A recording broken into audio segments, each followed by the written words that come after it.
ನಮಸ್ಕಾರ ವೀಕ್ಷಕರೇ.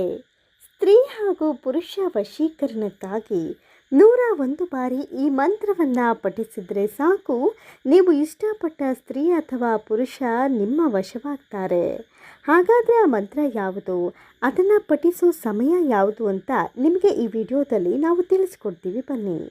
ಅದಕ್ಕೂ ಮುನ್ನ ವೀಕ್ಷಕರೇ, ನೀವು ಎಂತಹದ್ದೇ ಸಮಸ್ಯೆಯನ್ನು ಎದುರಿಸ್ತಾ ಇದ್ರೂ ಪರಿಹಾರಕ್ಕಾಗಿ ಗುರೂಜಿಯವರಿಗೆ ಒಮ್ಮೆ ಕರೆ ಮಾಡಿ ಮತ್ತು ಈ ವಿಡಿಯೋನ ಲೈಕ್ ಮಾಡಿ ನಮ್ಮ ಚಾನಲ್ಗೆ ಸಬ್ಸ್ಕ್ರೈಬ್ ಮಾಡಿಕೊಳ್ಳಿ. ಈ ಒಂದು ವಶೀಕರಣ ವಿದ್ಯೆಯಿಂದ ನೀವು ಈ ರೀತಿಯ ಪ್ರಯೋಗ ಮನೆಯಲ್ಲೇ ಮಾಡಿದ್ರೆ ಸಾಕು, ನೀವು ಕಳೆದುಕೊಂಡಂತಹ ಪ್ರೀತಿಯನ್ನು ಮತ್ತೆ ಮರಳಿ ಪಡೆದುಕೊಳ್ಳಬಹುದು. ಅಥವಾ ನಿಮ್ಮ ಗಂಡ ಹೆಂಡತಿ ಸಮಸ್ಯೆ ಕೋರ್ಟ್ವರೆಗೂ ಹೋಗಿದ್ರು ಕೂಡ ಮತ್ತೆ ಅವರು ನಿಮ್ಮ ಬಳಿ ಬರ್ತಾರೆ. ಅಷ್ಟರ ಮಟ್ಟಿಗೆ ಇದು ವಶೀಕರಣ ಪ್ರಸಿದ್ಧಿಯಾದಂತಹ ವಿದ್ಯೆಯಾಗಿದೆ. ಹಾಗಾದರೆ ನೀವು ಎಷ್ಟೋ ವರ್ಷಗಳಿಂದ ಇಷ್ಟಪಟ್ಟಂತಹ ಸ್ತ್ರೀ ಅಥವಾ ಪುರುಷ ದೂರವಾಗುವ ಅದೆಂಥದ್ದೇ ಕಠಿಣ ಸಂದರ್ಭವಿದ್ರೂ ಇದೊಂದು ವಿಧಾನವನ್ನು ನೀವು ಮನೆಯಲ್ಲೇ ಅನುಸರಿಸಿ ನೋಡಿ ಸಾಕು. ಹಾಗಾದರೆ ಆ ವಿಧಾನವನ್ನು ಮಾಡೋದು ಹೇಗೆ ನೋಡೋಣ, ಬನ್ನಿ. ಏಕಾಗ್ರತೆ ಹಾಗೂ ಒಳ್ಳೆಯ ಮನಸ್ಸಿನಿಂದ ತದೇಕ ಚಿತ್ತದಿಂದ ಕುಳಿತು ಮಾಡುವ ತಂತ್ರವಿದು. ಗಂಧಿಗೆ ಅಂಗಡಿಯಲ್ಲಿ 2 ಮರದ ಬೊಂಬೆಯನ್ನು ತೆಗೆದುಕೊಳ್ಳಿ. ಒಂದು ಮರದ ಬೊಂಬೆ ಪುರುಷನಾಗಿದ್ದರೆ ಮತ್ತೊಂದು ಮರದ ಬೊಂಬೆ ಮಹಿಳೆಯಾಗಿರಲಿ. ಮರದ ಗೊಂಬೆಯ ಹಿಂದೆ ಹೀಗೆ ಹೆಸರನ್ನು ಬರೆಯಬೇಕು. ಒಂದು ಮಾರ್ಕರನ್ನು ತೆಗೆದುಕೊಳ್ಳಿ. ಈ ರೀತಿಯಾಗಿ ಹೆಸರನ್ನು ಬರೆಯಿರಿ. ನಿಮ್ಮ ಸಂಗಾತಿಯ ಹೆಸರನ್ನು ಬರೆಯಿರಿ.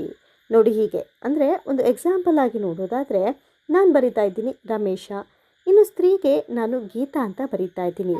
ನೀವು ಯಾವ ಸ್ತ್ರೀಯನ್ನು ವಶಪಡಿಸ್ಕೊಳ್ಬೇಕು ಅಥವಾ ಯಾವುದೇ ಪುರುಷರನ್ನು ವಶಪಡಿಸ್ಕೊಳ್ಳೋದಾದರೆ ಅವರ ಹೆಸರನ್ನು ಬರೆಯಿರಿ. ಇನ್ನು ಅಕ್ಕಿಗೆ ಅರಿಶಿನ, ಕುಂಕುಮ, ಕಲ್ಲುಪ್ಪನ್ನು ಹಾಕಿ 101 ಬಾರಿ ಬರೋಬ್ಬರಿ ಅವರ ಹೆಸರನ್ನು ಹೇಳಬೇಕು. ಕಷ್ಟವಾದರೂ ಸರಿ ಅವರ ಹೆಸರನ್ನು ಹೇಳಿ ಆದಮೇಲೆ 101 ಬಾರಿ ನಾನು ಹೇಳಿಕೊಡುವಂಥ ಮಂತ್ರವನ್ನು ಜಪಿಸಲೇಬೇಕು.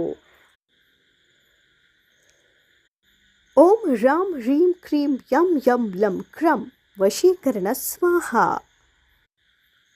ನೋಡಿ ವೀಕ್ಷಕರೇ, ಸ್ವಾಹ ಅಂತ ಹೇಳಿದ ತಕ್ಷಣ ಆ ಅಕ್ಕಿ ಮಿಶ್ರಿತವನ್ನು ಹಾಕಿ, ಸ್ವಾಹ ಅಂದ ತಕ್ಷಣ ಮರದ ಬೊಂಬೆಯ ಮೇಲೆ ಹಾಕಿ.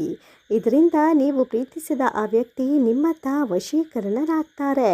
101 ಬಾರಿ ನೀವು ಜಪಿಸಲೇಬೇಕು. ಈ ಮಂತ್ರವನ್ನು ಪಠಿಸಿರಿ. ಈ ಬಗ್ಗೆ ಹೆಚ್ಚಿನ ಮಾಹಿತಿ ಬೇಕು ಎಂದಾದರೆ ಗುರೂಜಿಯವರನ್ನು ಸಂಪರ್ಕಿಸಿ. ನಿಮ್ಮಿಷ್ಟದವರಿಗೂ ಈ ವಿಡಿಯೋವನ್ನು ಶೇರ್ ಮಾಡಿ. ಧನ್ಯವಾದಗಳು.